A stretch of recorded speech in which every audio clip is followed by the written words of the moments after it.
దేవుడు మనల్ని ఎలా ప్రార్థన చేయమంటారు? తెస్సలోనికలకు రాసిన మొదటి పత్రిక 5వ అధ్యాయము 15వ వచనంలోని చివరి ఎడతెగక ప్రార్థన చేయుడి.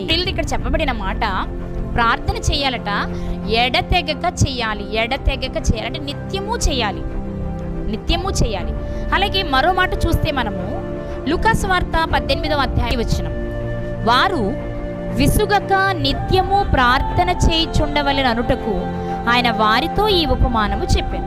నిత్యము ప్రార్థన చేయాలి అంటే ఎడతెగక చేయాలి, నిత్యము చేయాలి, అది విసుగక చేయాలి. అయితే ఈ ప్రార్థనలో ఏం అడగాలి?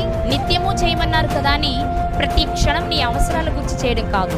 ఇక్కడ మనం చేయవలసింది ఒకటే. ఈ ప్రార్థన అంటే మనకు అక్కరగా ఉన్నవి కాదు, మనకు అక్కరగా ఉన్నవేవో ఆయనకు తెలుసు. మరి వేటిని అడగాలి అంటే మనం చదువుతాం కదా, యాకోబు పత్రిక 1వ అధ్యాయం 5వ వచనం ప్రకారం ఎవరికైనా జ్ఞానము కొదువుగా ఉంటే జ్ఞానం అడగాలి.